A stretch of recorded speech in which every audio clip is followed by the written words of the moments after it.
Good morning, everyone. This is the first regularly scheduled electoral board meeting after the election, November the 20th. It's 9:30. Meeting is called to order. We have quorum established with the three members. I call the meeting to order. I'd like an approval motion for the agenda as posted. So moved. Anyone have any additions that we need to put on? Otherwise, all in favor of taking the agenda forward, say aye. Aye. The brief announcement for the registrar is going to come when the registrar gets here. She is currently on the phone with elect, going over our election results. And when she comes in, she has a fine window of when she can come in and deliver her information and then go back and finish.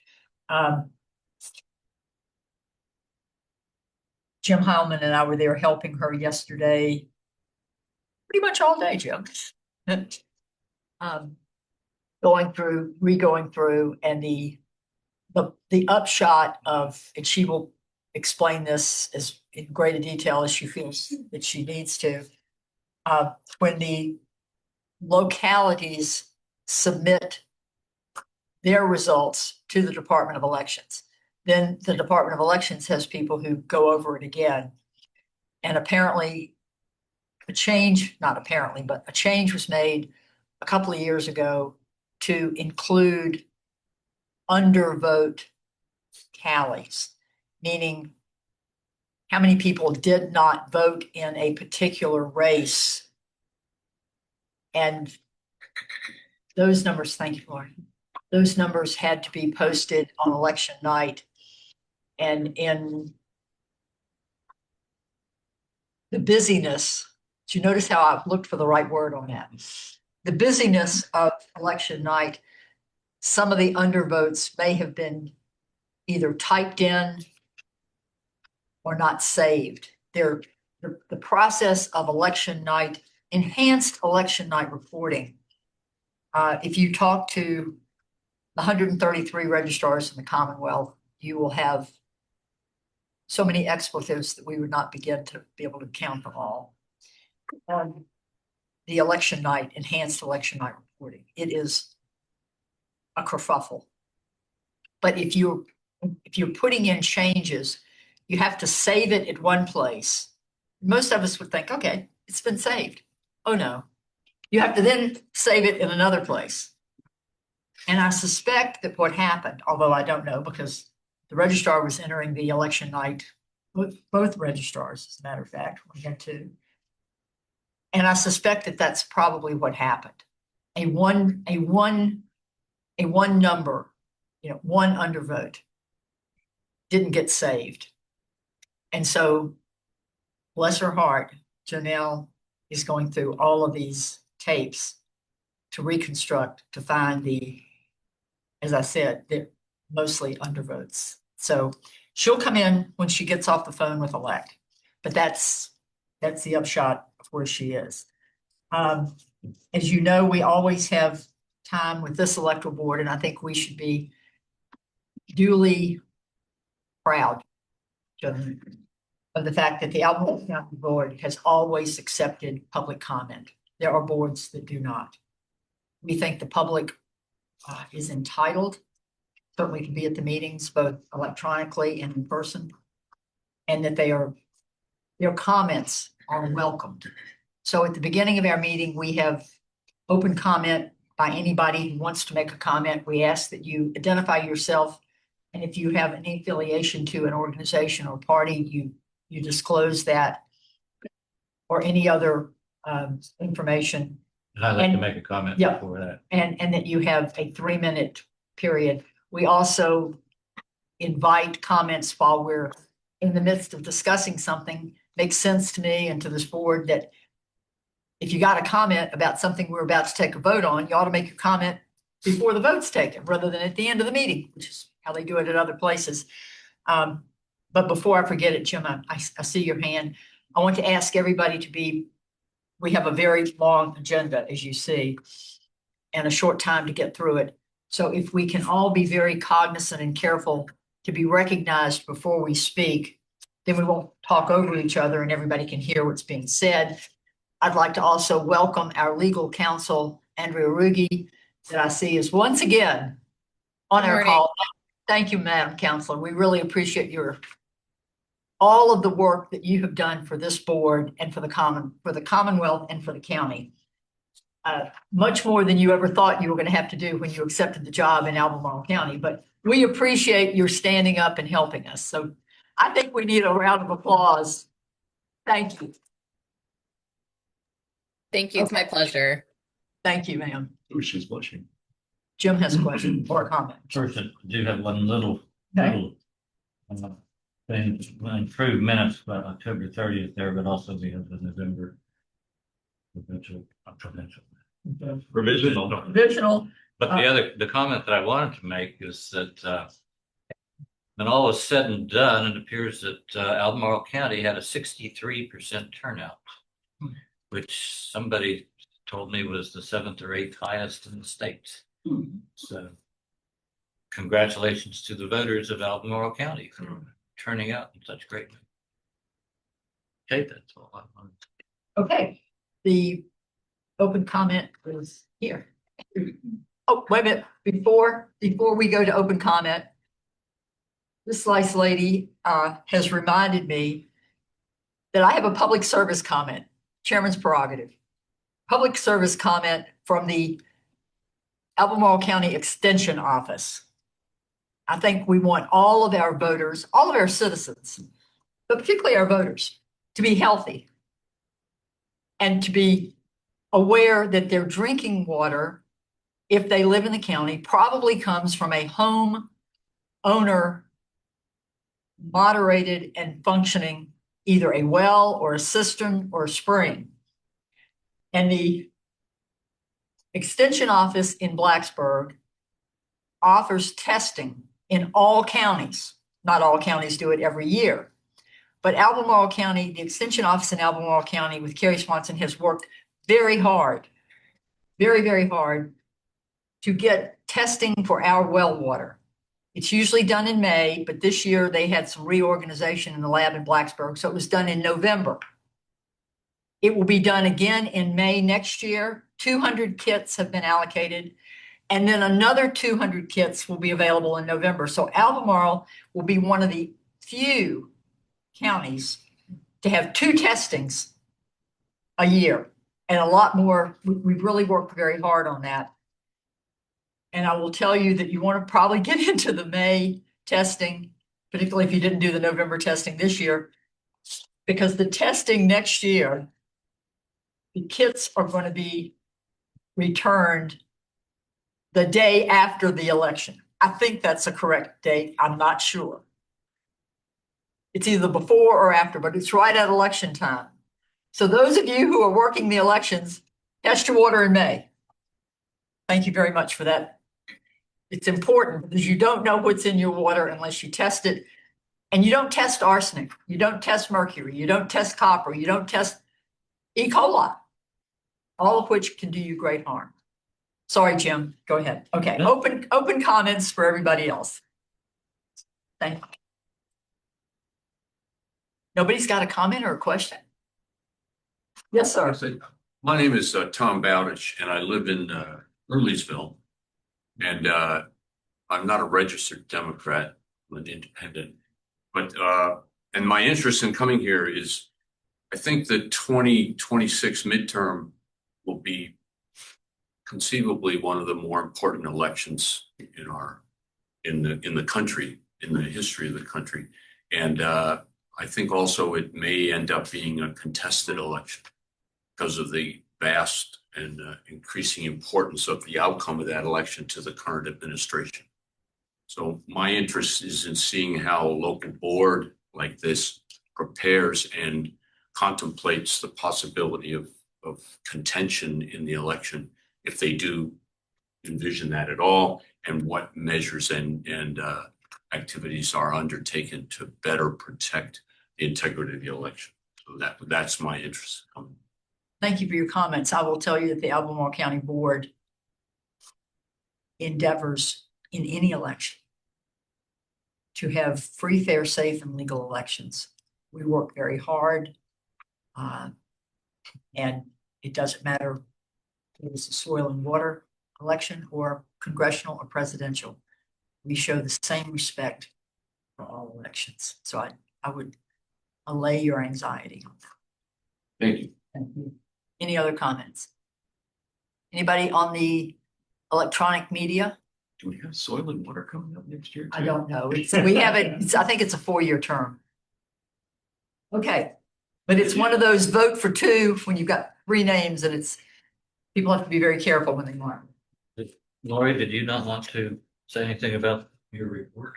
I am here to answer any questions about the report, but I wasn't planning on presenting any. I had 3 quick comments about it. Okay, Jim, go right ahead. This is the Democratic observers for the last election have produced a report for us of their findings from out in the field, from all their observers, and they have shared that with us. I was happy with all the compliments that our election officials got that are on the first page of your report. You mentioned that our 3 failed optical scan machines, that you have not been informed why they failed. That's because we have not been informed why they failed. We're waiting for somebody from the company to come figure it out. We have a report today on that. Oh, I mean, is as that- much as we've got.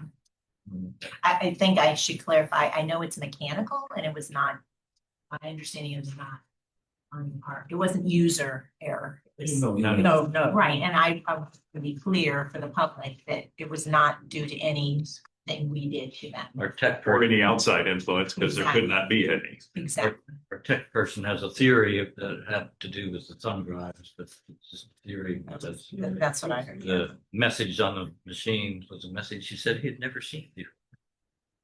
My final comment, you mentioned that one observer asked for like total vote count, and that the chief called the office evidently and was told that you're not allowed to give that out, which was very wrong information, and it disturbs me when our office gives out incorrect information.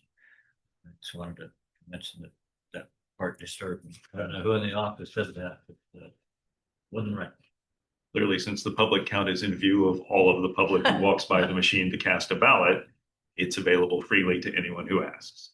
At any time. This particular precinct was very chaotic, and it was, the observers felt it would disturb the voting process to go up to the machine. So, and interrupt to look at the numbers. So they were asking the chief, which has always been how we were told to communicate. And the chief said, I'm not allowed to give you that information. So anyway, that's how it was We have work resolved. to do there. But it was resolved pretty quickly. It shows because you used the word I would have used. Would you like to tell us which So it precinct? was, well, I just didn't want to out the chief. No, we need It to was know. university. That's what I thought. It was university. Thank you. And it was a chief that had not been a chief before. Right, And right. so I think that was part of the Right. learning experience there. Just for clarity, which has been stated, but as I like to say, if you hear something said twice, it's probably really important. If you hear it said 3 times, you underline it and take notes. The public and protected ballot counts are right there on the screen. Anybody can see them. It takes a couple of seconds to read the number, and that's how many ballots, not how many votes, how many ballots have gone through that machine at that instant. So it's a real easy number to have. Thank you. Yeah, it often won't line up with the votes because you can put a ballot in that has no votes on it. Oh, absolutely. Or, yeah, And at university, many of the votes were provisionals. they weren't on the machine at I'm all. not telling you that either. Which is the other reason to ask the chief about how many votes have come in, because that's not necessarily. And to be clear, the number of provisional ballots that have been processed or completed at any given instant particularly in that setting, be very difficult. So the chief would not be able to give an observer the number of provisional ballots, Not Only- precisely anyway. Not precisely, right. only the That's- number on the machine. That was not, that they're lacking information. Okay, any other questions, comments? Okay. Jim, would you like to present minutes for us? You have in front of you the minutes from October 30th. And approval of those minutes. Second, All in favor, say aye. I, And the chair would like to recognize the secretary's diligent work for keeping a running open minute meeting while we were doing the canvases. The other minutes that I'm moving approval of are November 5 through 14th. There were a couple of days that we were involved in doing both the official canvass of results and the provisional ballot meetings. so we're both. Sometimes at the same I time. you didn't need to say that out loud. So I move approval of those minutes. All in favor, say aye. Aye. With appreciation from the rest of them, because we did meet every day, frequently all day, every day. And we used it as a continuing meeting. So we did not adjourn, we just went into recess so that Jim wouldn't have to do different meeting minutes for every day. Question for the secretary, with all the meetings this year, do you need a new keyboard for you? I needed a new toner for my printer. The keyboard's doing all right. I should have told you the very last line, completed the abstract of results, and I should have said, which are attached to these minutes, because we are supposed to attach. The abstracts of results are one sheet for each office, just the totals of the candidates, and if it's a local office, who won. It's called the abstract of results, and those will be attached to these minutes. Yeah, I'll need to get a Which- scan of those to post them with those minutes. And they will, before you scan them, they're gonna be changed. Of course. They're getting updated hopefully today, so.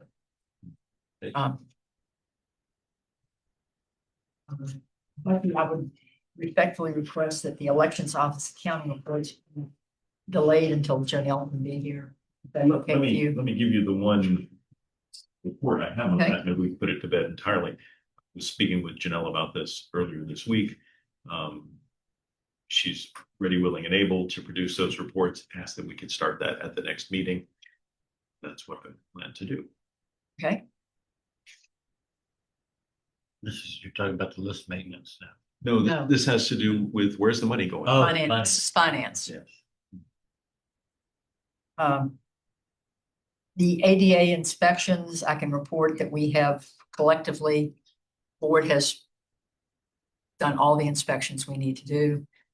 And I will, unless anybody has any addenda or changes to what they've already turned in, I will send in the report to the state. I'm gonna go with what you've got unless you found something new on election day that you need to report. Okay, I had a couple I didn't get done, but I.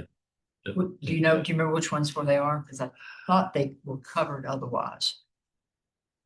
I think it was, I'll have to look back. I think it was Keswick. Keswick, No, I went you to did Keswick. Keswick, and I did Keswick. Keswick got done twice. Lewis helped me. Oh, that's right. I remember that now. Where is it? I think everybody else. Well, okay. If you think about it, call me, because if it's something that hasn't been done, that I thought had been done, I'll run out and get it done. New business.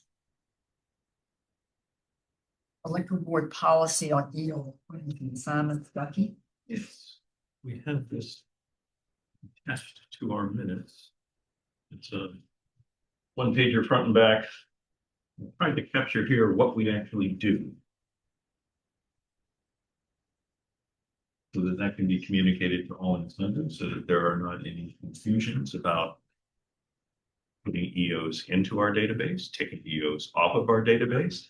signing EOs and announcing that without talking to the board, et cetera, et cetera. And the last item, we can change our mind, is basically what that says. So hope you've had a chance to review this, or if there are any questions, I'd be delighted to speak to them. Well, we got, I didn't know who went up, so we're gonna go left or right. Lori, go Great ahead. question. I just, Identifying. I'm sorry, Laurie Jones of the Democratic Party of Albemarle County. I'm just curious, is this reflecting the current policy or is this reflecting changes to how it's? I have tried to reflect what we do, Okay. and I've been learning what we do this year. So I may not have all of what we do, But but I've got what I've seen so far, but This is- I haven't tried to define new things we're gonna be doing. That's what I was wondering. Yeah, we're just memorializing the process as it And there- stands. One or two places in here, I just as you said, memorialize what's in the code, I'm sorry. just so anyone, particularly from the staff standpoint, who reads it knows this is what we do. Thank you. I apologize. Would everybody turn their phones off so they won't go off in the middle of the meeting? I'm sorry.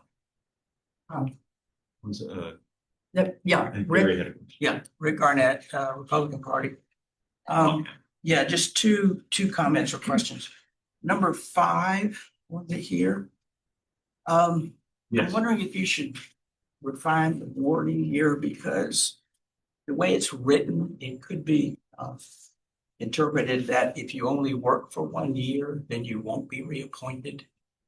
I don't know if there's 2 ways of reading the way it's written.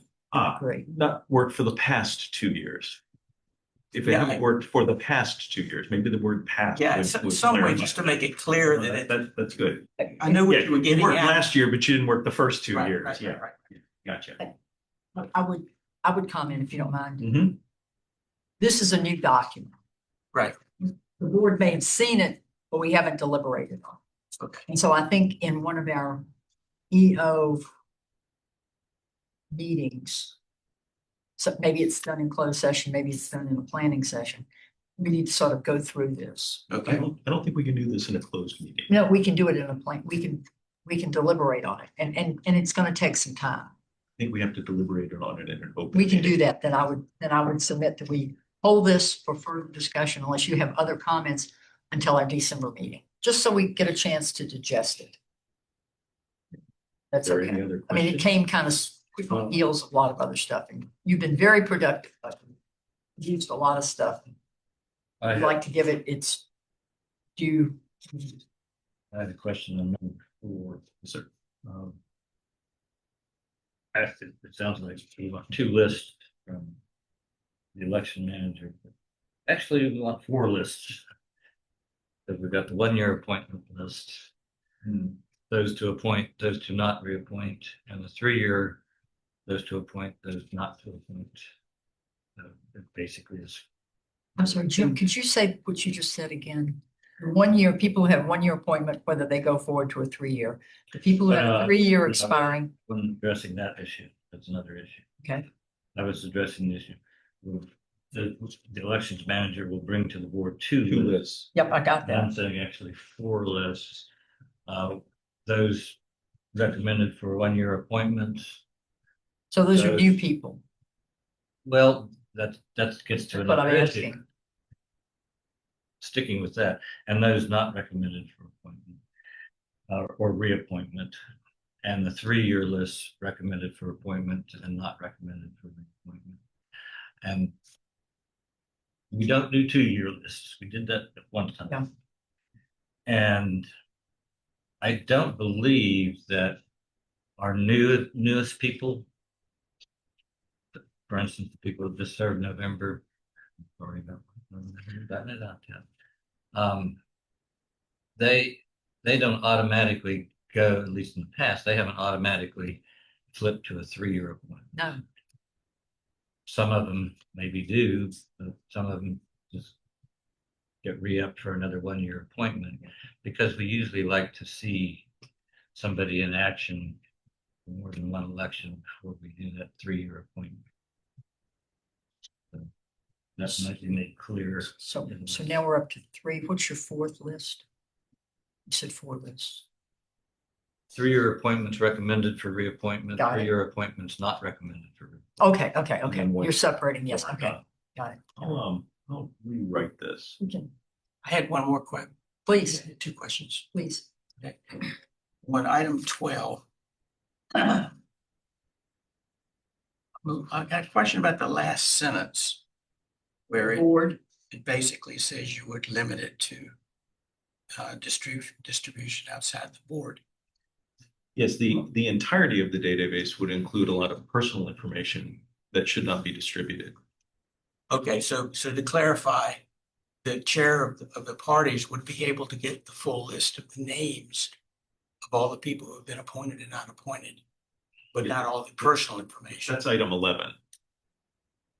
but to clarify, Rick, Code of Virginia says that the parties or candidates are entitled to get the list not later than 10 days before the election of the rosters of the assignments of the office. Wait a minute, let me finish. No, I understand that. Officer, but so everybody understands, the officers of election who have been assigned to the individual polling places with their names and their party affiliation designations.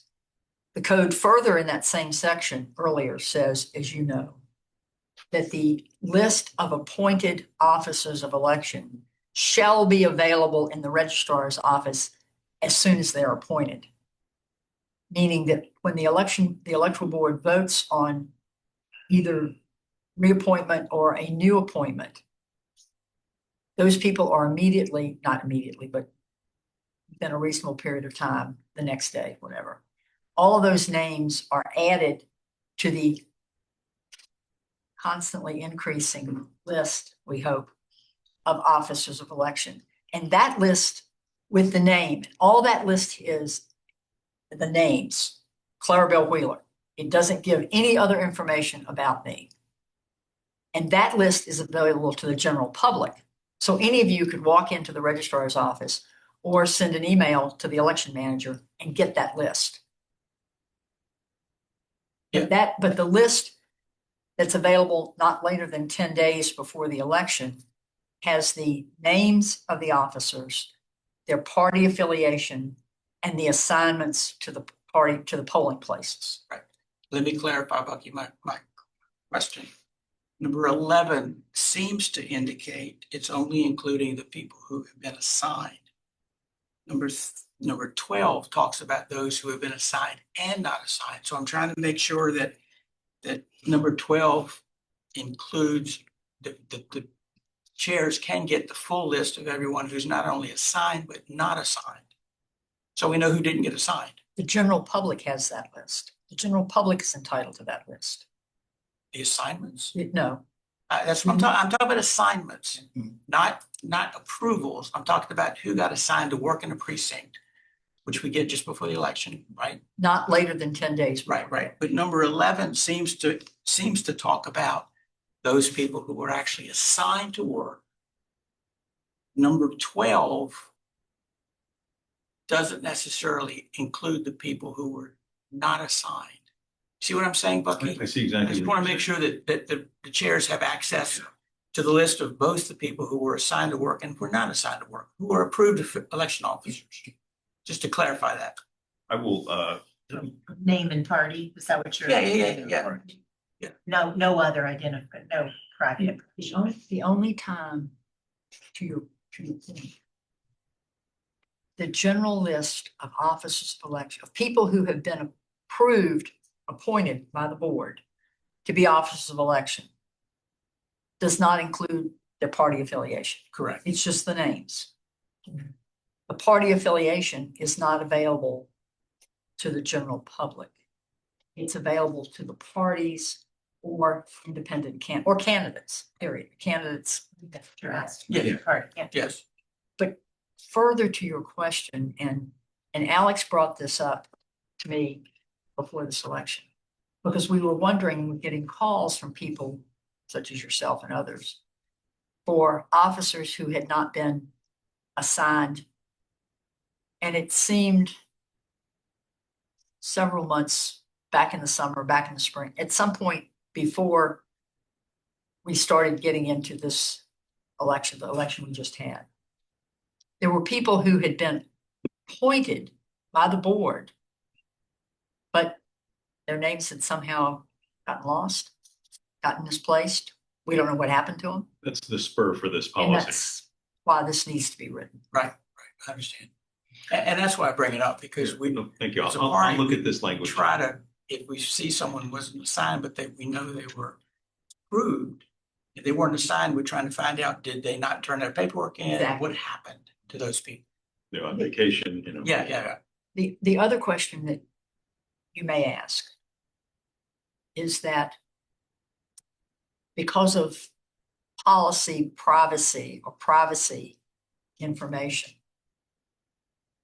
we are not allowed to give out contact information for officers of election. So we can't give you their address or their telephone number or their email or their birthday. We can give out their names, which makes it difficult if you're, in your position or Lori's position, trying to get more information. That's all we can give. But I might add, so everyone knows, y'all helped a lot last year by changing the form. When people responded, you had the little check mark. Would Exactly, you be willing to allow the party chairs to contact you? And if, right, exactly. okay. I have one following on number 11. Sure. Upon request and at a reasonable charge. I don't think we've ever charged. That's very reasonable. The code provides for that. That's why that That's language. code, is there. that's code quotation. I think if You somebody can't wanted argue the hard reasonability. copies, you might want to charge, but Right. we always send some electronic. Electronically, which is yeah. Yeah. fine. Engraved on silver sheets, we got to charge for that. So I would suggest that we I'll hold this over till update further this scrutiny. and distribute it for the next meeting. Thank you.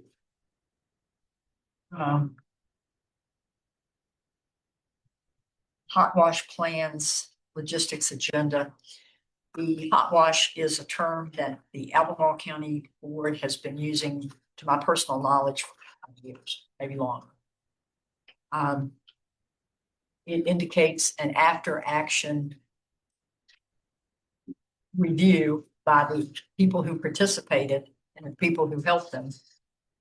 And for our purposes, Albemarle County has always had sometime after the November general election, not after every election, but the November general election, an invitation to the chiefs and the assistant chiefs to gather in room A and have food. Sometimes it's been on a Saturday afternoon. Sometimes it's been an evening meeting. It varies.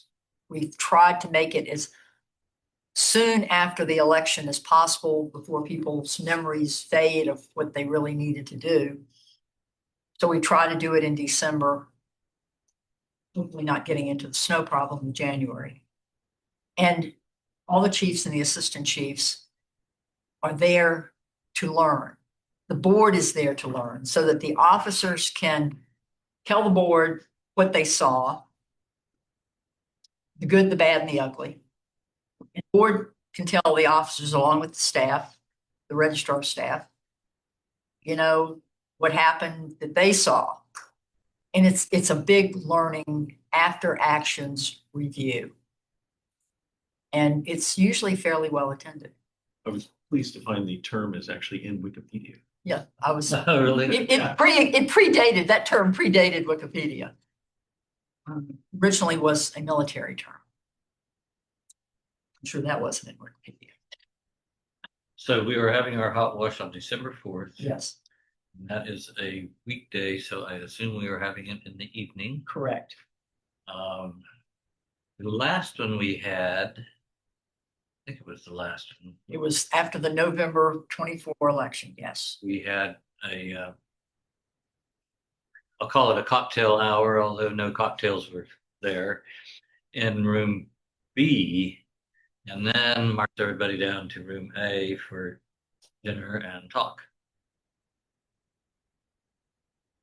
Room B again. I think we need to either go through this, and I was going to suggest that the planning for the hot wash may not have to be done in an open meeting. I mean, this is a training session, if you will. It is a training session. And it might be to get all the logistics, et cetera, fine-tuned, that we meet with the registrar staff, registrar, board. Because I can tell you the expense for that extravaganza that was last year was amazing. And I understand Poinsettias. the poinsettias where it was. I'm going to be constrained.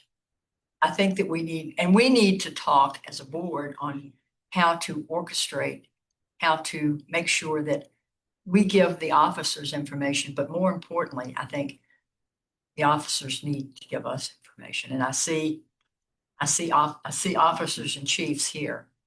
We want to be able to hear from them. Yes, sir. Rick. Can y'all at least decide when it's gonna start? Because it's only 3 weeks away and people have plans. And- So we need to get the announcement out about it Well, yeah. the today. whole thing Yeah. to go out. That was one of the things on my list was to see to it that the elections manager and or registrar, whosoever should be sending out such an announcement, gets that out to the EOs. Should we say 6 I p.m.? think we've danced around. We've kind of all, I guess, maybe assumed 6 p.m. 6 p.m. is what's on my calendar. That's what's on my calendar. We have the room at that time. I would suggest we just start in room A. I And would not- concur with that. So tell people to come to room A. We do have this room and that room from We 4 don't- to 10. Just want to check. I've seen it on the calendar. Yes, but still, I would just send It's you. gonna be in room Yeah, A. that's fine. So we have the room from. See officers of election nodding their head. We can keep the cake that you're gonna jump out of in here Oh. and then wheel it down. Are you gonna leave me here all night? Yeah, well, if you don't, If we forget. okay. So since it's December the 4th, is it okay, guys? Can we say 6 p.m.? 6 p.m. 6 p.m. since that's what we'd all always assumed. Gonna be dark no matter what It's we gonna do. be dark. Hopefully it will not be snowing. And we'll flesh out the details. Last year, we were sparsely attended compared to previous years. Yes. So I'm not exactly sure how to make that better, but certainly getting out the word earlier and reminding folks is a part of that. Because we want chiefs and assistant chiefs to be there. Yeah, we want to get the feedback. And we want chiefs, if they can attend for whatever reason, they make sure they've got somebody coming there as their proxy to relate, to tell us what's going on. And when you send out the notice, since we do have some new assistant chiefs, do it real quick. We're going to have a hot wash. That is a review of the election. Okay. Just so people that It the will be term hot provided. wash.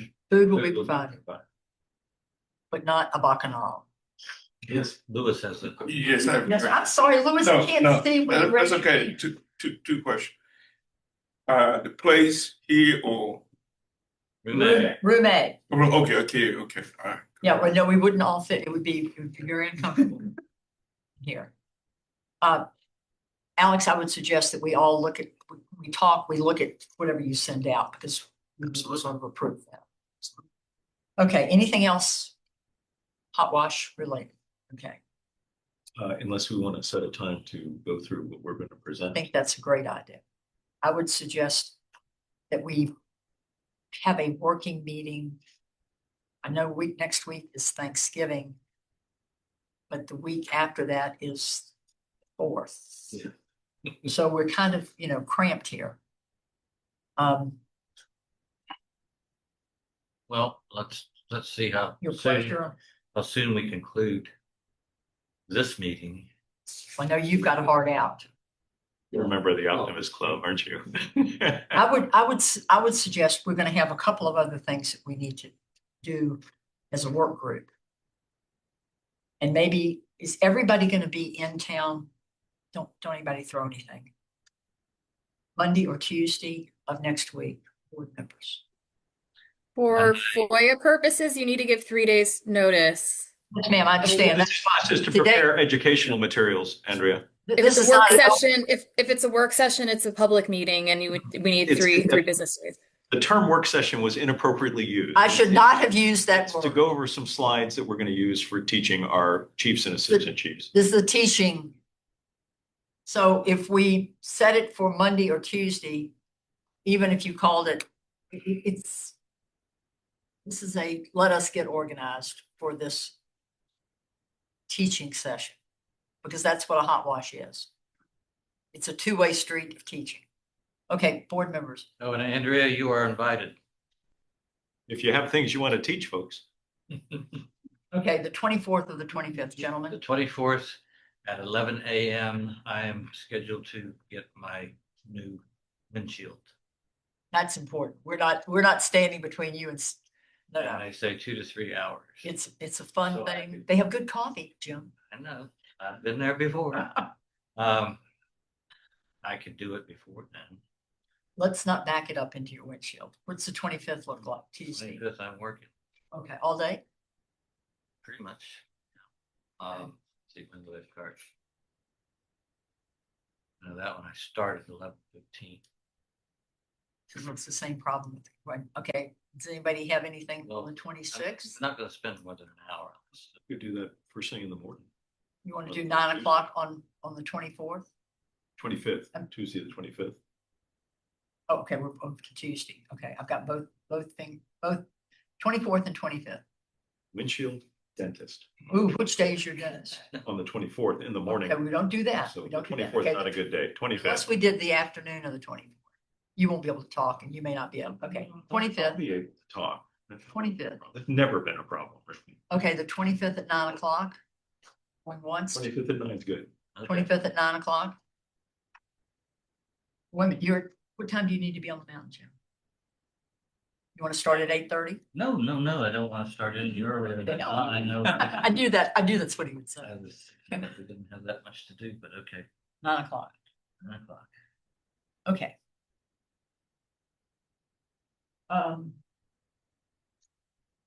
Next item up, do we have anything else on the hot wash that we need to talk?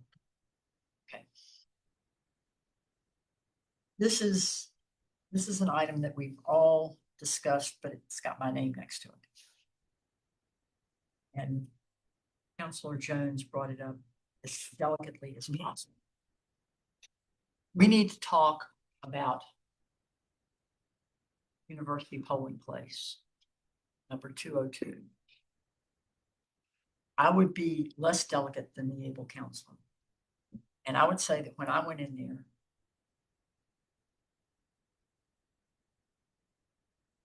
it was not organized. It was chaotic. I know for a fact that there were many officers of election who had come to one of the 4-hour-plus long same-day registration and provisional ballot voting we taught. There was a second room that has been opened and available in the past, and it was not being used. I personally had a conversation face-to-face with the Director of Facilities Management for Slaughter Recreation last year. We had a very pleasant, collegial, this is what we need. Yes, ma'am, this is what we can give you. Everything was fine. We shook hands. And then somehow the board got an email from the University of Virginia Facilities Management telling us that we would not be able to have the rooms, number 1 or number 2, that are divided with petitioners. So you just slide it back and it becomes one big giant room. On Monday, the cages could be delivered, but the officers could not be in there on Monday afternoon to set up. Or evening. Or evening, period, because there were some sort of classes, dance classes, and the phrase that was used by the University of Virginia was that we would inconvenience 100 students on Monday, and then in the next paragraph, and you're also inconveniencing 100 students on Tuesday. That would be election day. For your community. For your event. community event. I am so pleased that I was alone when I read this email. My mother came down and wrapped her angel wings around me. Said, calm down. This is after I had had a face-to-face agreement. I guess a gentleman and a lady's agreement doesn't count anymore. But either the university needs to get on board and realize that they requested a polling place on grounds. And they chose, along with a whole group of people at the university. And I have subsequently spoken to the lady who helped us with our election day security, who is part of the fire safety rescue. She leads it, about if we need to do a different precinct location, we can do a different polling place location. Nationally. Yes.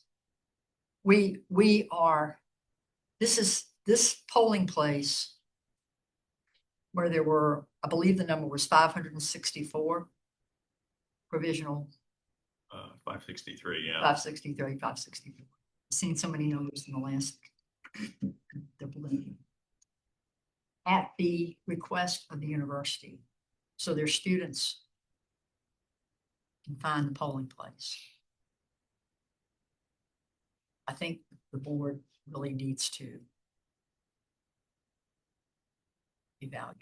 But at the previous meeting, we said we were going to send a letter to certain people, like including the dean of students, discussing our concerns. So Not heard back I from, think we need to compose that letter and see who we want to send it to, I will, besides the dean of students. I've done several emails hoping that we would get a favorable response. And silence may be golden in the song, but it's not golden when you're trying to get something done. So I will make Who are your emails to?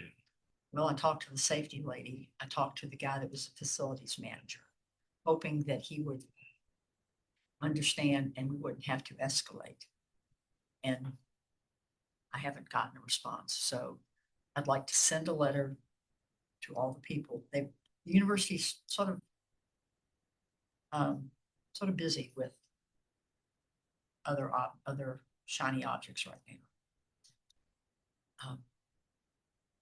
Are we agreed that if we could get, and the parking at Slaughter Rec is awkward. It's adequate. It's adequate, but it's awkward. Most of the students don't drive, but there are people who vote at that locality that aren't students. And you can easily take a bus to it Gee, through the student what a network. novel So idea. So I think, are we all agreed that if we can get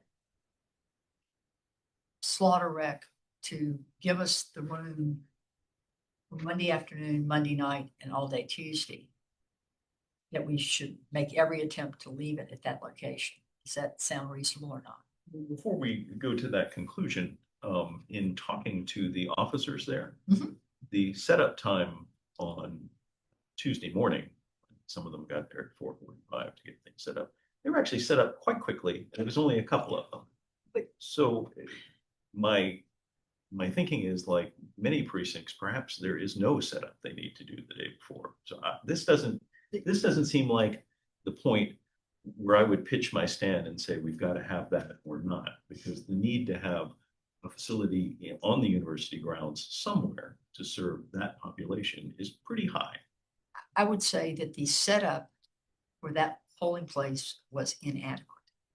They had a second room which was the same size that. and You've if they- opened a different door. I know, but I'm- The chief and her notes at the end of the day concluded, just- we should have set up the second I room. That was a understand. mistake. I understand. And I should have had more people. I should be running this like it's two separate activities, a registrar's office and a polling place. And she's spot on. She is. And so with that, and two rooms, I would love to have the room the day before, but I'm not going to march away from Slaughter if they can't give it to me the day before. But I still think that a letter, I'm glad to compose it too. Right. Saying that we really need to be able to set up the day before. I agree in principle. Needs to be sent to them. The setup that they used. Is anybody else, you were in Slaughter, you were there. I spoke to the chief.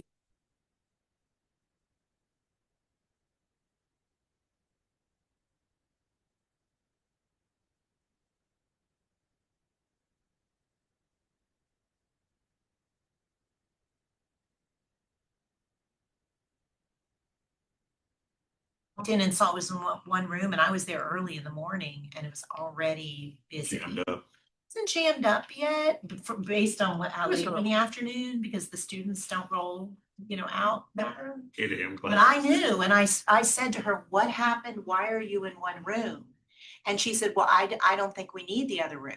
She did not say facilities wouldn't let me have the room. And I also know later, facilities did try, and they talked about opening the thing, and because of the setup, there were barriers in being able to do that, because, they had to then move machines and move, Oh, yeah. which I completely understand, and our observers watched them have the conversation. So I 110% agree that a letter needs to go to the dean of students, and their cooperation is absolutely, they should be joyful that we're coming and doing this for them. I 110% agree with Our that. community event. I am saying that to what happened this election, I would not lay completely on There was some facilities. Oh, no, no, self-inflicted The- wounds the- here. Yes, that's I- my only. Let me one question, Jim. Okay. I spoke with the officers who were going to be, not all of them, but that you needed to have both rooms, that you needed to have that space so you could separate. I think they didn't And think have- turnout would be what it was, is what. Well, I don't know why the you would impre- not.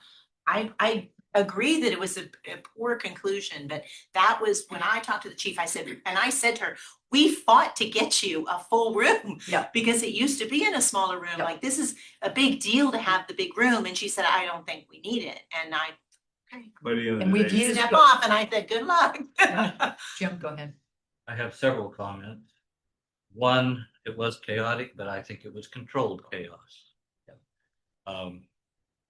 And students, as you note in your report, had to wait 10, 15, 20 minutes. Students are used to waiting 4 or 5 hours to get tickets to something. So Overnight. waiting, yeah, overnight. So 15, 20 minutes doesn't bother me at all. I've heard stories about other universities like BSU where students were waiting 2 to 3 hours. So that doesn't bother me, and the students didn't seem to mind too much. The other room should have been opened. When I talked to the chief, she said that her officers didn't want to open the other room. So I don't know what the final story on that was. I think the letter needs to be written. I don't have, and I don't think you were on the board were you on the board when we Open went to slaughter. No, I was in the transition when they were about to tear down U-Haul. We looked at other places. Yes, you besides did. Slaughter, and the other places just weren't going to work. I didn't think, but Slaughter was the one that would.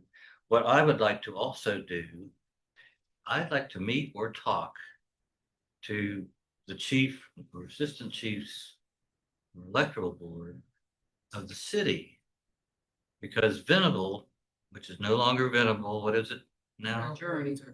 Trailblazer. Trailblazer has almost the same number of SDRs that we have. So I would like to see how ask them, how do they set up and how do they run it, just out of curiosity to see if there's some ideas that we could adopt. They have a larger, their space is larger. Major problem thank you, Rick, thank you. The major problem at University at Slaughter is that we had the 2 rooms. They have used 2 rooms in the past, which worked very well. You put the same day registrations out of the way of the people that are just voting. The other thing that we taught, all 3 of us taught and emphasized the careful distribution of live ballots. And when you give a voter a provisional ballot or same day registration provisional, that they fill out the green form, front or back, whichever one it is. And then the officer of election or an officer of election gets the ballot from the ballot table and gives it to the student or the voter. And what they were doing up there was the students were filling out the green form and then getting up and going to get a ballot, going to the marking. So now they're back in the milieu, the maelstrom, if you will. And there's no way to keep track of them. I'm not saying that a ballot got on the optical scanner and added, when it shouldn't have. But it was very confusing because they had 2, maybe there were 3 of those regular tables end to end. And I'm telling you, the officers of election were sitting on top of each other. I mean, their shoulders were bumping each other. Rick, I had a comment from one of the assistant chiefs there who was. I know exactly. I have to. Exclusively doing SDRs. Yep. And he said at one point he was having to do 3 at a time. Yeah, and you can't do that in that space. Yeah.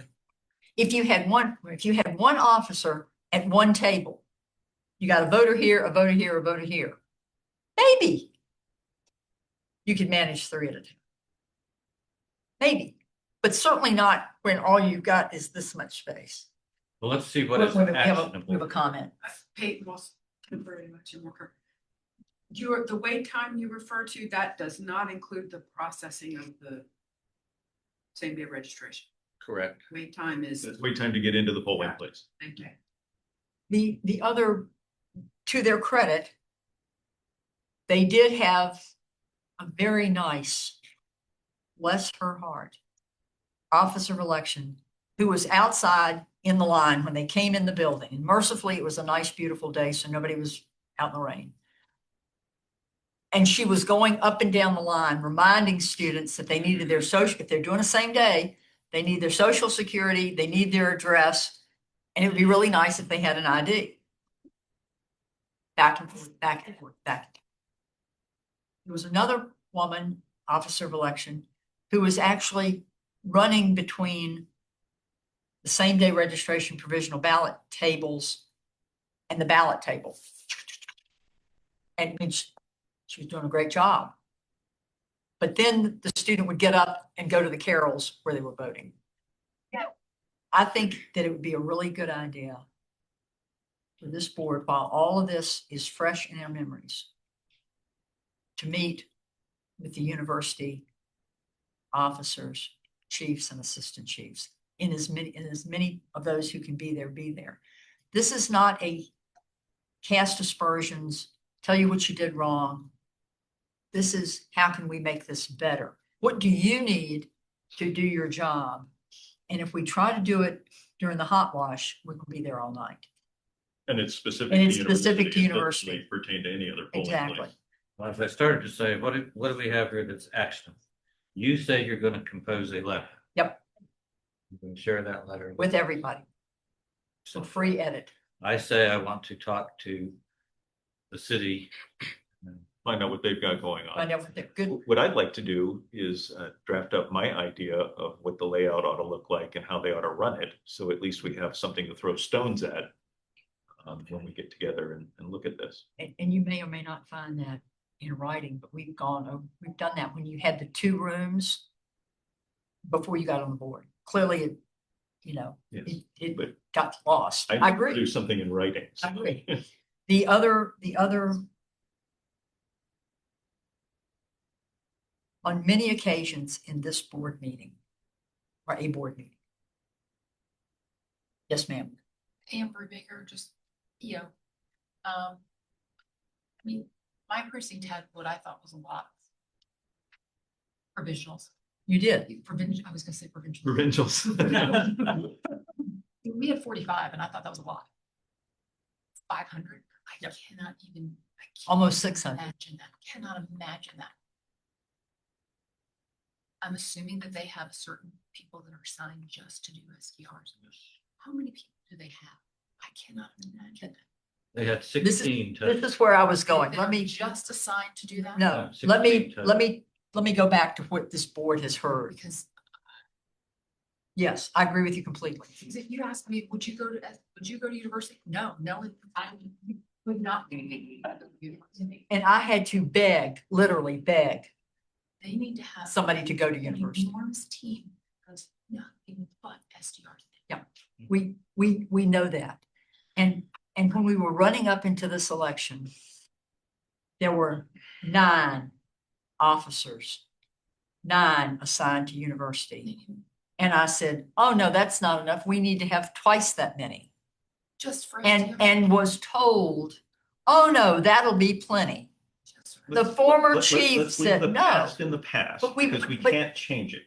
But her point is, you have to have in any polling place adequate numbers of officers educated to do the job that they need to do, which is one of the reasons we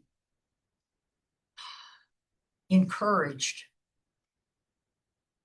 anyone who's going to do same-day registration, and certainly all the chiefs and assistant chiefs, to come to one of the 4 classes for same-day registration and provisional balloting. So we gave them, and I really am not fond of the term best practices, but we tried to explain why what we wanted people to do was necessary. I'm just saying that precinct seems to be a special situation. It does. Exactly, it's They unique. they It need a is. special team. And they probably need different training. I was gonna say, almost like their own special training session that's just specific to them. And they need a large team. Yeah. They do, and they need all the support they can get, because they are one special group. We appreciate that, and finally we managed to, with Alex's help, we got 16. We bet, and getting somebody, because everybody knows what it's like. I mean, the officers anyway, begged people who were experienced. There were some new people there, which means they probably will never come back. But there was some experience, and we said, please, will you come in and bring your expertise? And they did come to the classes. So we went from 9 to 16. We probably should have gone to 20. University, I'm sorry, Jim, go ahead. Well, I was going to try to bring this To a conclusion. conclusion. I did want to mention one problem we do have is projecting what the turnout's going to be. The June primary university precinct voted a grand total, if I recall correctly, of 69 people. That's because. They're students. That's because they're students. They're gone. But then, do they come out for just a presidential? Do they come out? Are they going to come out for congressional? It's really hard to tell. But We've got to be prepared, because you can't. I will say the same thing that I've said about other highly advertised elections. This gubernatorial election was highly advertised. And there were candidates and parties who made great efforts to get out the vote. So anybody who thought we were going to have a low turnout at university, I think was not paying attention to the facts. Yes, sir. that's it. One comment, and again, I'm sure I agree with this. University is one place that you clearly need to overstaff. Absolutely. You don't understaff. And- Never. And if you, even if you don't think there's gonna be a big turnout, you probably err on the side of overstaffing for STRs. Yeah, issue packs of cards if they need to have something to do. Right, exactly. So the actionable items here, letter, meet with city, propose a layout. And meet That's with all of the officers and chiefs and assistant chiefs we can get. After we've done all the other things. But I think we need to set a time and date again to the point of letting people know we would really like to hear your input. So we can go forward and have a functioning 202 precinct I don't think we can set a time and a date until we've done some of our other homework. in sometime in December. Needs to be done in December. Okay.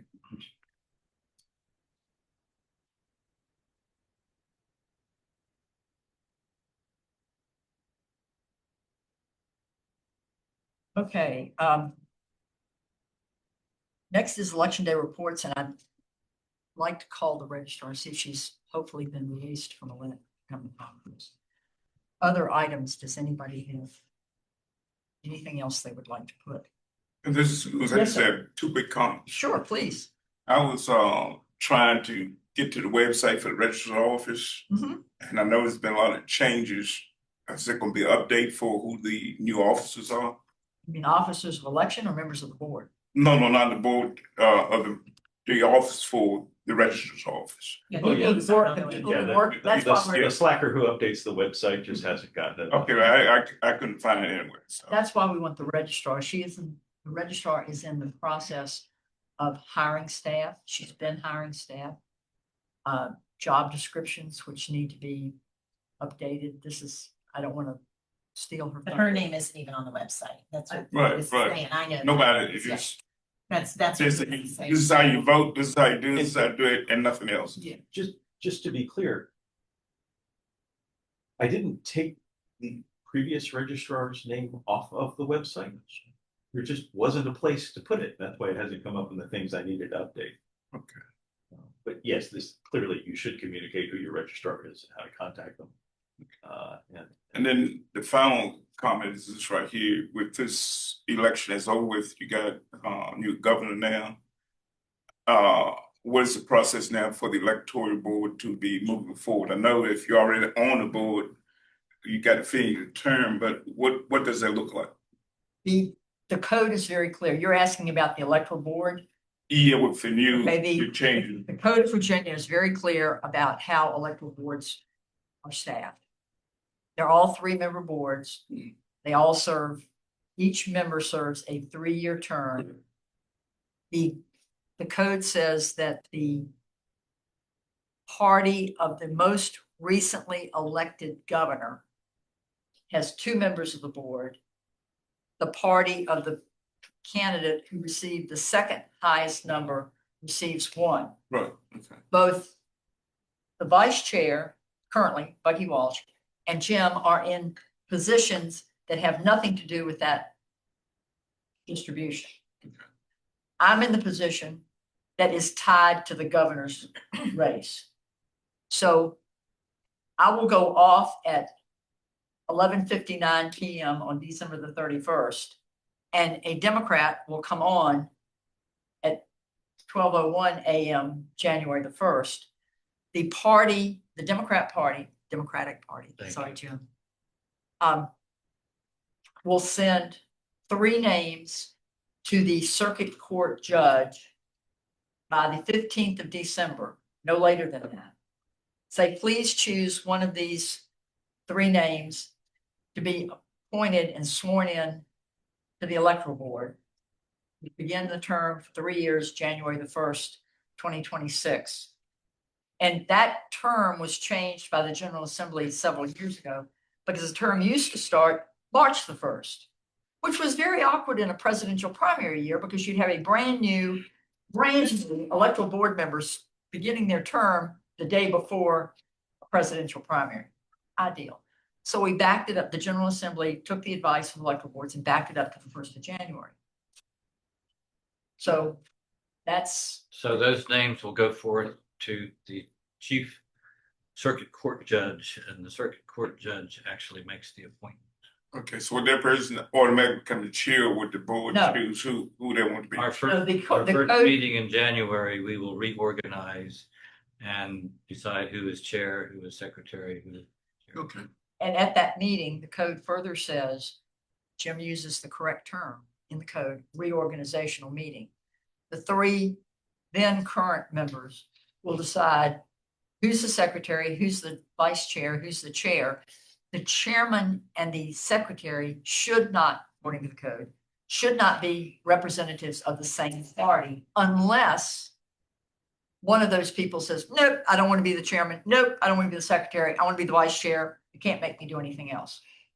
In which case, you'll have two of the same party as the chair and the vice chair, a chair and the secretary. Otherwise, the chairman and the secretary should be from different parties. You answered my question. Any other questions about it? Okay, is she, So give her 5 minutes. give her 5 minutes, okay. How about let's schedule our next meeting. It seems to be, It's already on the schedule. it's on the schedule, but with everything else that's going on, does anyone see a reason why we should not meet on Thursday, the second Tuesday of December? Gentlemen, No, I think that's a good day. 9 a.m. We're set for 9:30. I understand. I'm asking, we wanted to- Notice, Jack. 9:30. I knew you were gonna say that. Okay, I was just trying to get you out of here in case you had another meeting. Okay, so at some point, we've got to figure out when we're going to do the university precinct evaluation. And because we're doing on November the 25th at 9 a.m., a hot wash evaluation. Do you want to do it at the same time or a different time? Your pleasure. Hot wash evaluation is It's a preparing board- materials yeah. for a training session. The Yeah. university thing is going to be a board meeting. I understand. So I'm just- we'll have to notice that, and we have other things that we have to do before that. So I again don't think we can set the time for that meeting at this time. Well, we don't want to wait until the 11th. Because that runs us right. The only time we got is a week before Christmas. And I'm okay waiting till the 11th. I'd like to give people in the holiday spirit as much notification as possible. These officers of election chiefs who would like to come to that meeting as much time as possible, rather than saying, you got tomorrow, you're gonna be here tomorrow. And if we don't do it until the 11th, we're not doing it the week of Christmas. And we need to do it. This is something that needs to be done for the next election. Figured that. I think we need to have as many people who are aware of the problem, who have tried to work on the problem. So I would submit, we need to try to set a date, and then I can't see why we wouldn't set a date. Because so Alex can send out, we can send out, somebody can send out invitations so people can come.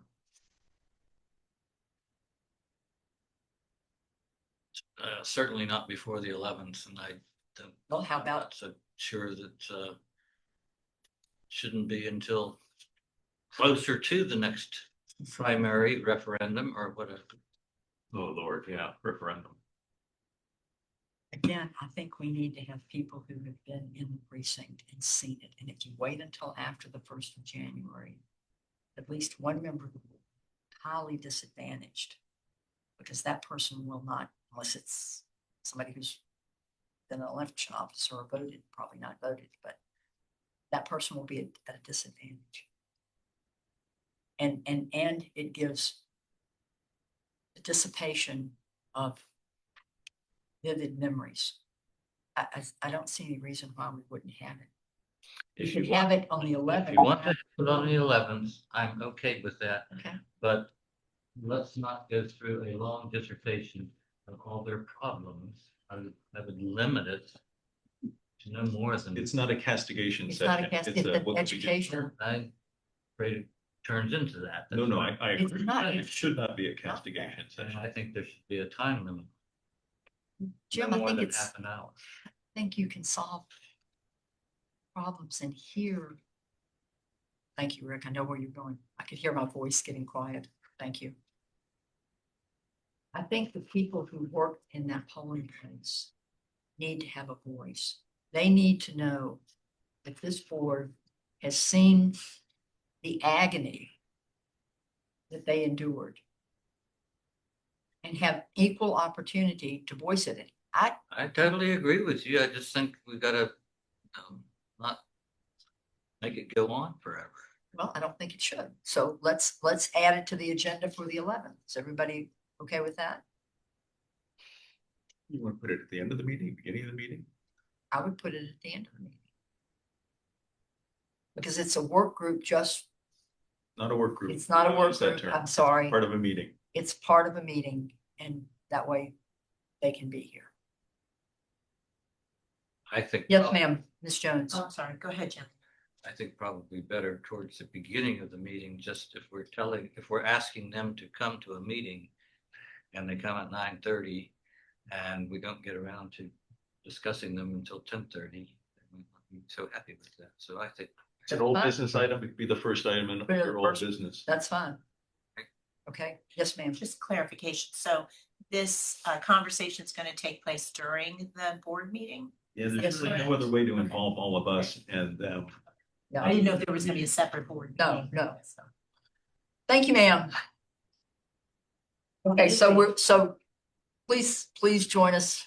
And we have one item we're closing on. Just So put this to for bed. the announce, We ask Alex to invite the team. that's what I'm trying to say.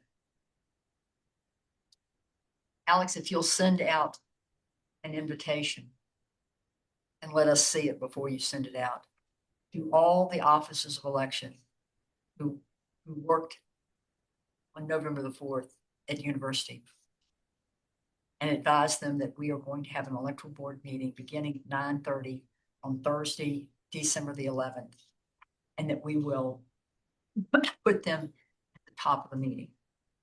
Is it anticipated to be in this space?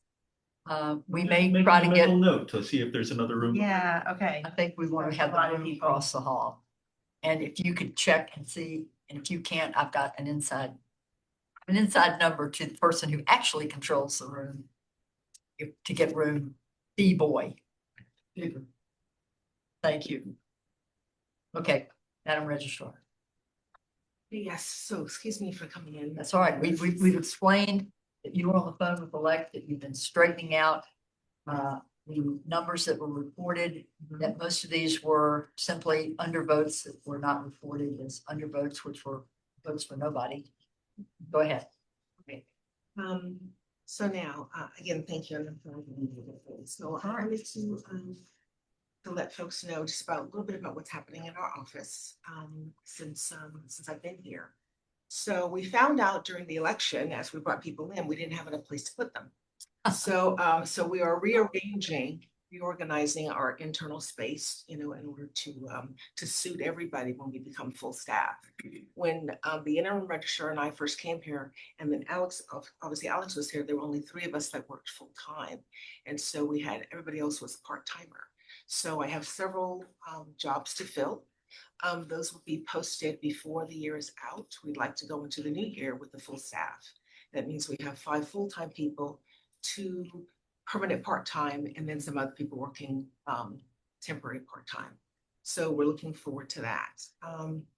Did we talk about the canvas or?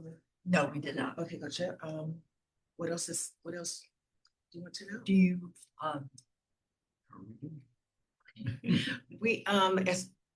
think we're doing well. We have new people on staff now. They're fit in quite well. Everybody's learning new things. We're improving on some things that need some improving. Right now, what they're doing is rearranging while I'm not there. But I think we've done really well. I'll have to say it was a tough election for us. When I came just 2 months ago, hit the ground running, and it was nonstop the entire time. So, and the same for the interim registrar. She was here. We just never stopped. We never really took a breath.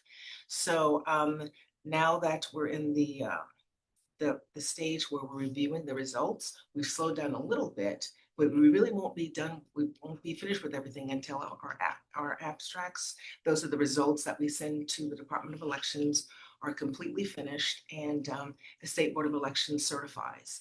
But as a staff, I believe everybody likes working here. They say they do. And then we're going to be adding new people. Yes. So I don't know who are seasonal and who are permanent. So is Okay. Christina permanent Not yet. She will be. and Andrea? Andrea, not yet. Andrea. She will be.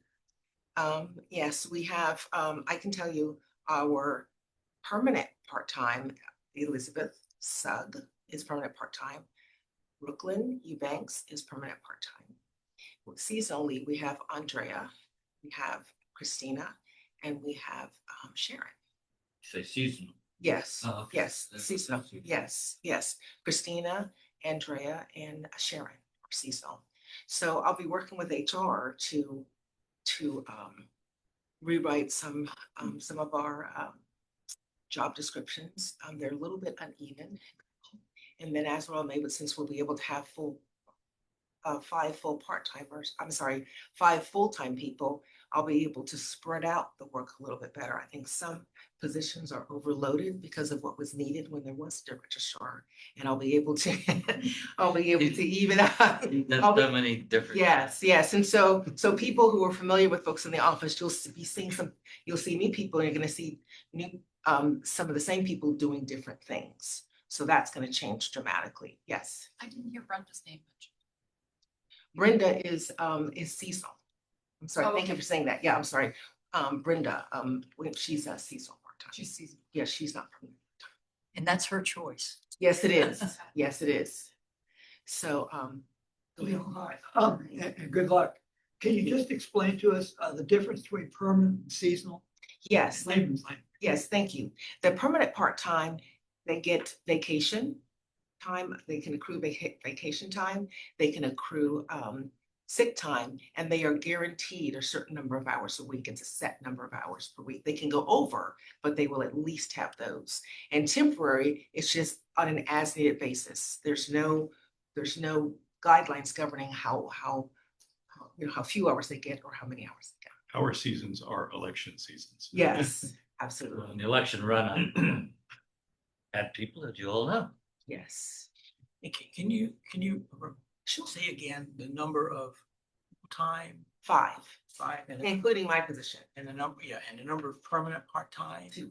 And then the other ones are. Exactly. Just to be clear, HR departments around the world hate the term permanent Yes. because nothing is permanent in the employment space. Regular part-time might be a better nomenclature. And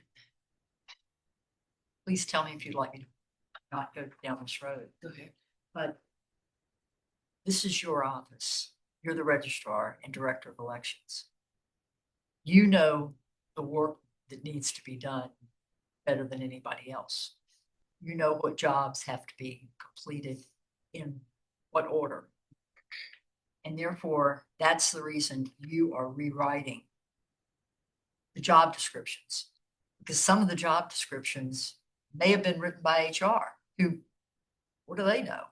They're basing a job description on something that took place in Loudoun County. Well, it's not the same. So I think we all should be very grateful that you're going to take the time and the effort that you are taking time to reorganize the office so that everybody knows what their job is. It's really hard to do well. You don't know what your job is. Thank you for bringing that up. And I felt some of that when just in the role that I initially had when I came here as a chief deputy. And so I'll just spend just a little bit more time on that. The 5 full-time positions outside of mine are, so there's the registrar. Then we have the chief deputy registrar. That would be the second person. Then we have a senior assistant registrar. That's full-time. Then we have the election manager, which is Alex. And then we have the assistant election manager. So those are the 5 full-time positions. So the 4 other positions, I'm actually writing them all at the same time so that I can move around, in ways that make sense, the job descriptions. Right now, there's too much overlap. And again, some jobs are really overloaded. So I'm gonna even those things out so that people don't have to work, so much overtime. But then also, like you said, that there are clear areas that people can own. But then there's gonna be overlap where I need to be able to say, hey, can you help me with this today? Or can you help us with that today? So there'll be that aspect of every position. Some things that they own and they're really responsible for, become expert. And then other things that will just come as they come. Secondary functions. And I would like to say a few things about the election manager position. Just a bit of history, and I'm not sure you even know this. Most localities do not have a position of election manager. Vast majority. We were the second one, I think, to have that position. And that position was created by the electoral board, not by the registrar, and was hired by the electoral board starting in about 2005 or somewhere around there, and reported directly to the electoral board, not to the registrar. So the election manager and the registrar were kind of on equal footing. In about 2015, HR came to us and said, you're the only board that has a county employee reporting directly to you. And that really is weird. And they said, At least a second county employee. and so they suggested that election manager position be put under the general registrar position. And so that's the way it's been. But we still, or at least I still look at it as somebody who's assisting the electoral board in conducting its duties. I would add to that the Code of Virginia, which governs, we all do. The Code of Virginia very clearly states that the electoral board hires the registrar. The electoral board can determine the number of people who work in the registrar's office, but the registrar hires everybody who works. So we have to follow the law. So the registrar hires her own staff. We hire the registrar.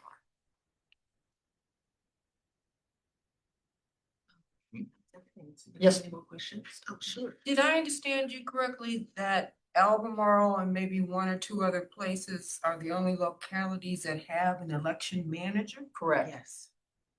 Do you know the other I locales? think Alexandria was the first. Loudon is one. Much, much larger than we. It's either Arlington or Alexandria was the first, but I think it was Alexandria.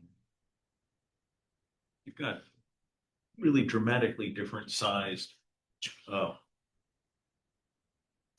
organizations around the Commonwealth. You have counties with 5,000 people in it where you have a registrar and no other employees, and you have counties like Fairfax where they have a huge department of people who do all the registrar's activities and they manage everything. So that has some bearing on it. You have to be a certain size before you'd even consider having a second employee whose focus was on elections. Just a general question, perhaps you can answer my question. What is the status on Debbie? Has she been I know she was tempted, she been released, still here, helping or what? She has completed her term. She is now no longer employed by the county of Albemarle. The general registrar was sworn in the day before the election. It's called jumping into the fire. But they had been working in tandem carefully as a team. And we were very grateful that we had a team because we needed a team. There were many things that we found, Debbie and Janelle and other members of the staff found that needed to be organized. And so now Debbie has gone back to her life before. She is working part-time in Waynesboro. But we hope, and this is Janelle's call, it may be that Janelle will find that she needs Debbie, because Debbie knows a lot. There's a lot of institutional knowledge in that little head. And she may need to come back and help us clean up some of the problems that we've got. Because the record keeping is a major undertaking for you. Yes, so now that you mentioned that, it is, and it's across the board. So it affects pretty much everything that we're doing is the record keeping. But we intend to, our timeline is, I'm working on the assumption that there will be an election in March. And so our pace is that, and our preparation is that. And if there isn't one, then we'll be well ahead. So, and certainly by the next general election, we should be really clicking, on all cylinders, and that's our goal. Yes. So just so I'm clear, I want to make sure I'm not missing anybody. Am I right that the deputy registrar, the senior assistant registrar, and the assistant elections manager are not filled yet? Correct. Okay, thank you. And we have a question. Yes. in that. Speaking of Debbie and her experience, you came out of Newport News? Yes. Out of that registrar's office? No, I was working different capacity altogether. I'd been an election official for 12 years, quite some time, and a chief for most of those years. I did work part-time in the registrar's office before I became an election official. But as far as a registrar working full-time in election office, registrar's office, this is my first. She But was one of the also on things the that electric this- board. Yes, oh yes, I was on the electoral board as well. And one of the reasons that this board was so favorably impressed was her managerial history in business.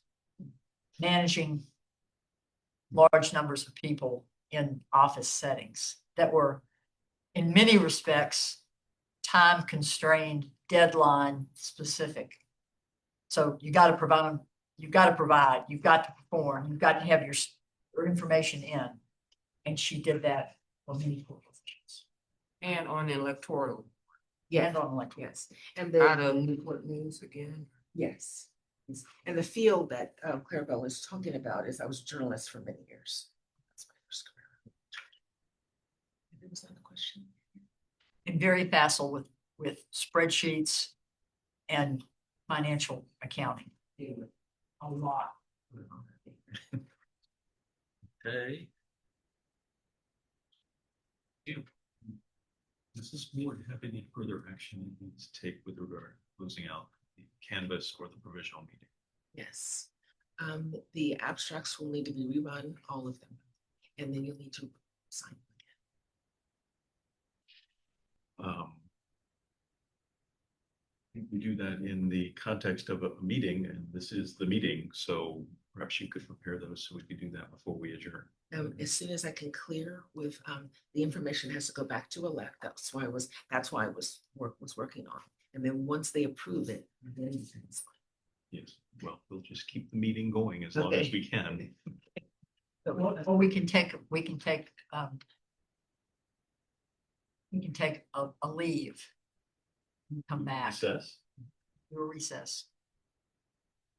So, yes. I'm sorry, maybe this is part of what you're talking about. You got the registrar here. No, it's just trying to draw it out. No, just the number 12. I didn't understand what the number 12 after. That's exactly what I was Is talking that about. what this is? Okay, that's what I thought. Answering these questions for elect, and did that leave any provisional meeting activities that the board had to take care of, or canvas activities the board had to take care of, and signing signing those documents at the end is apparently what's left. So And that's what you're talking about, just Yeah. signing some things and you don't need to. We've gone through all. Big happy to find out I don't need to do anything else. So We've gone through. And the elect said you have to rerun all 12 of them? Correct. I asked Even them though they're that not- yesterday and again this morning. They Even want though all there's no, 12. even though there's no change? Yes, they want all 12. it doesn't actually cost them any effort at all. So Exactly. why not? I have one agenda item that somehow didn't get on here, and I failed to notice that didn't get on here. And we said we were going to talk about it at the beginning, and that's the DS 300 malfunction. And I would like to have this discussion while the registrar is here. If you can stay briefly, if you need to leave, by all means, just say. Albemarle County purchased brand new DS 300s for all the polling places. They went into service in the June primary, and we had no problems.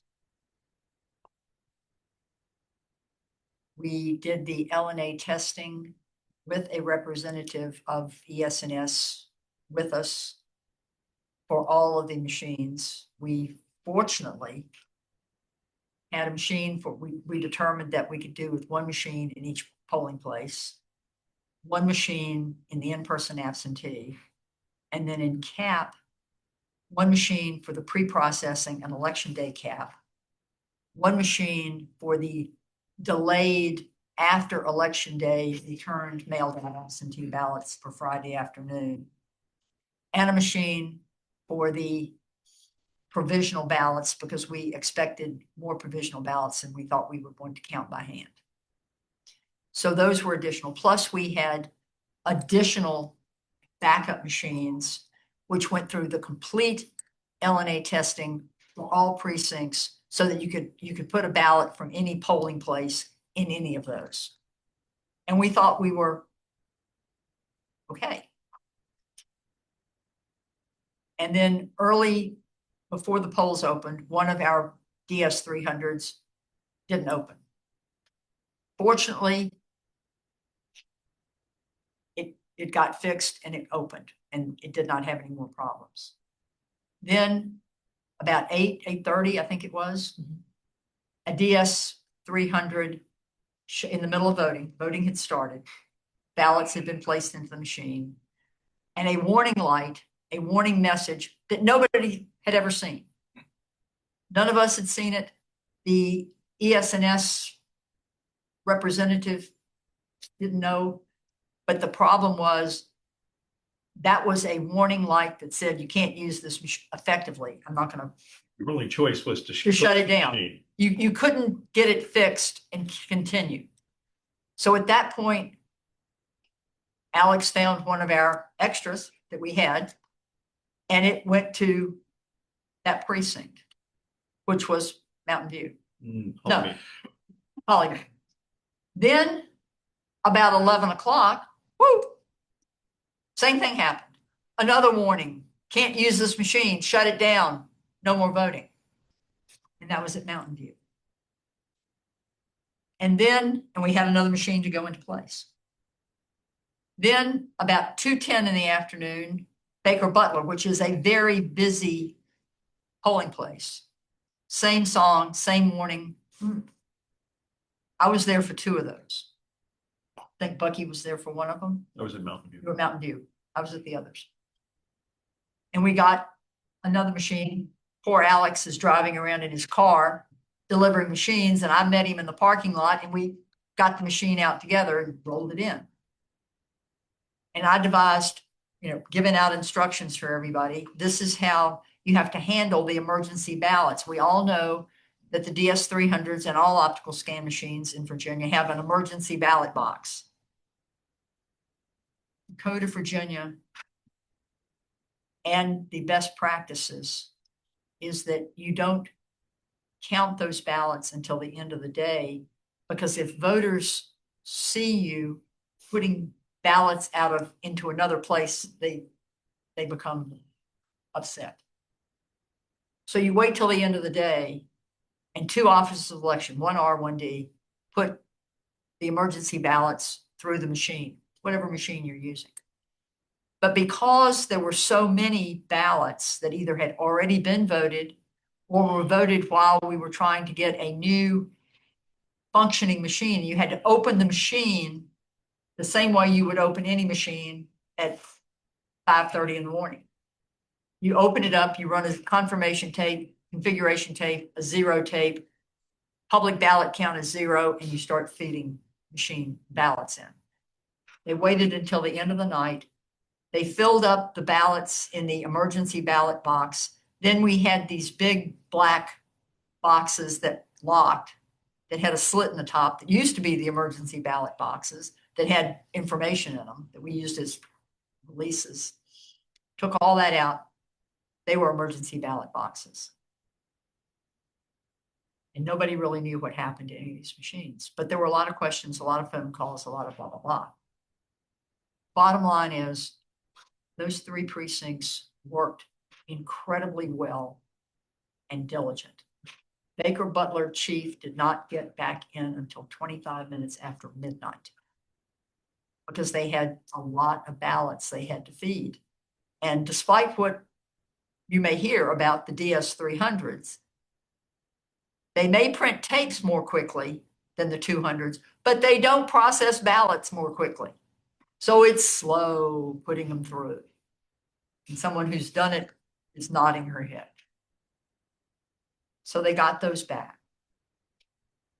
We still did not determine. Then we had a machine that we had to put into service. We needed another machine for provisional ballots.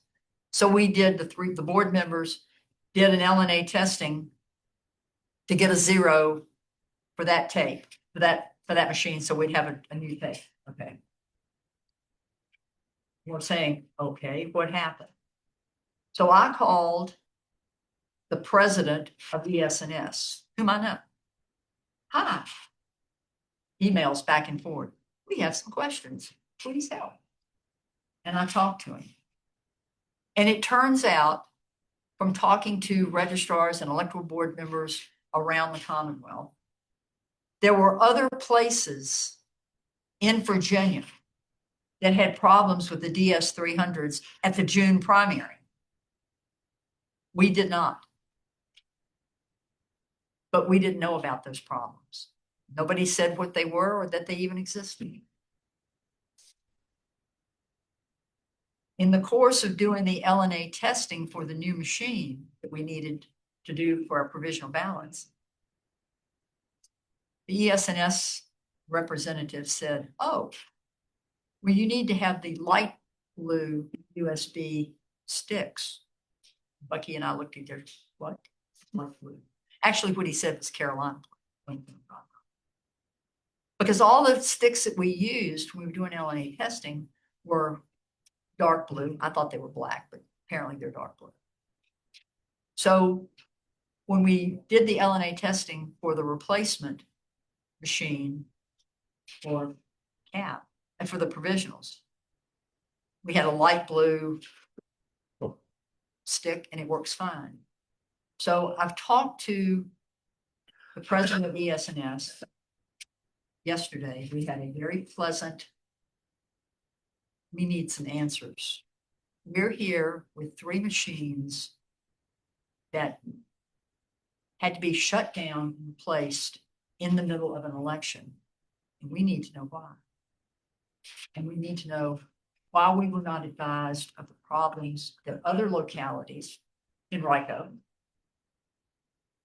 Fortunately, you weren't there, so how would you know? And other places had problems in June. Other localities in Virginia had problems on November the 4th. I don't have a full comprehensive list of those, but it sounds as if there were similar problems. ES&S had a big meeting of its people yesterday. And I asked that we get a full explanation of what they determined was the problem. And we are waiting for that explanation. Gentlemen? Yes, ma'am. There's also been a request on behalf of Albemarle County to not pay the huge amount of money that y'all, approved to have them out there. We It's have not how not, much money and expense and exhaustion it took we're waiting to see our community. the The community. EOs is who I'm thinking of. I am thinking specifically, and that's why I specifically mentioned why that particular chief didn't get here until 25 Yeah, minutes. no, That's inexcusable. I'm surprised that they were done by then. They did a really good job to They get did them an done excellent job. based on what we were counting. And they had 1,400 ballots to count, at least. And I To will, push through them. absolutely. Because you had to do, we all know it's slow going. And they had, I think, 1,200, I'm not sure of the number. It's a lot. Yeah. A lot. But we have a grid sheet of how to, because it's gonna happen someplace else. And I think other people, other localities, we had to be absolutely certain of where all the ballots originated. Were they out of the bin on the broken machine that had already been processed that needed to be counted because they weren't on the tape? Were they in which emergency ballot container? So you knew the origin of all the ballots that went through after 7 p.m.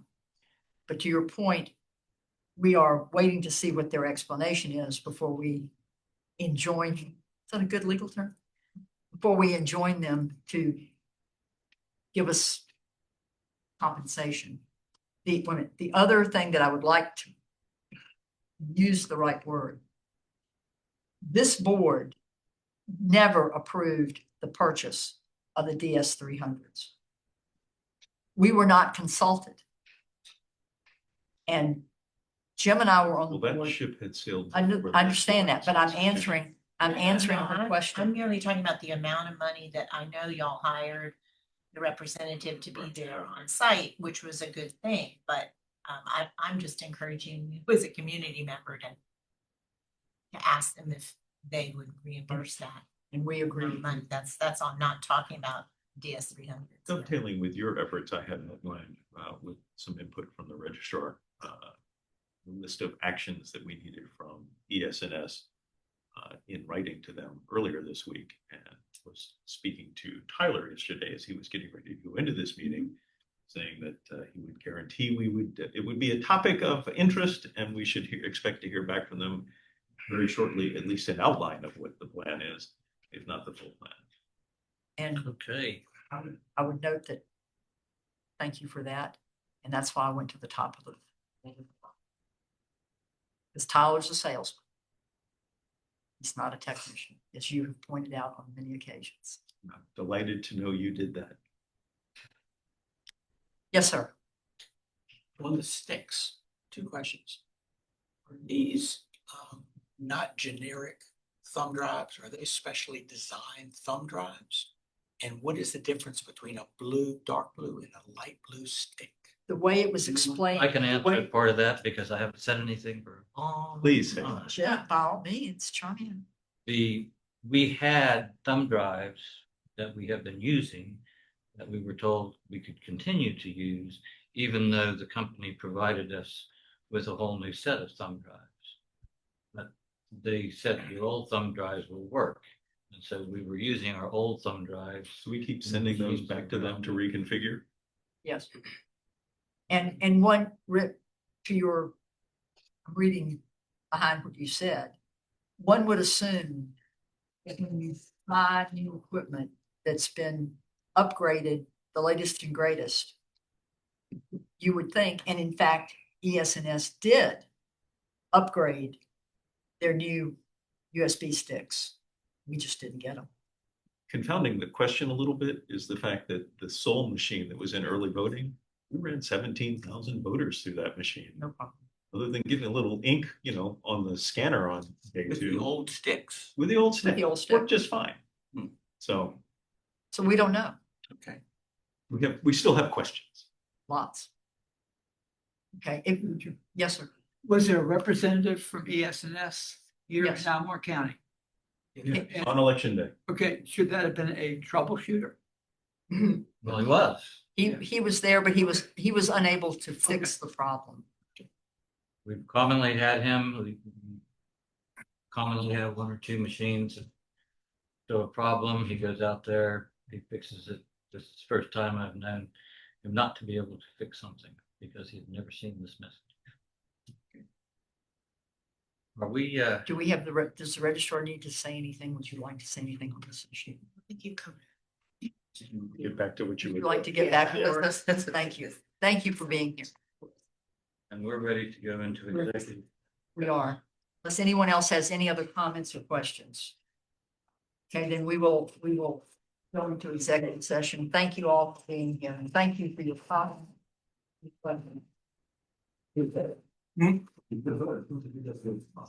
Yeah, yeah. Peace out. If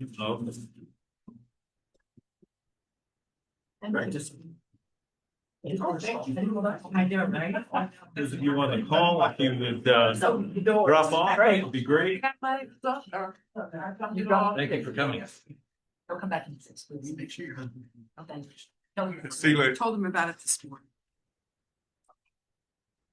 When the 300 fails, do the votes that have already been cast, do they stay there and are they counted? It depends on the nature of the failure.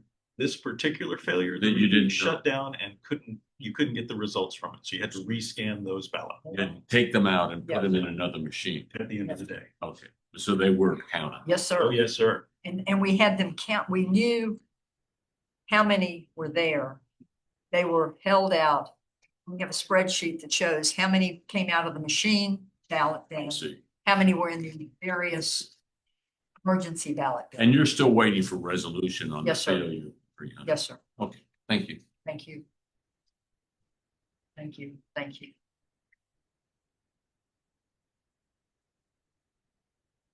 Okay, we are now in closed executive session. It is Folks on the call except for Andrea. 11:20. The people who in the room are the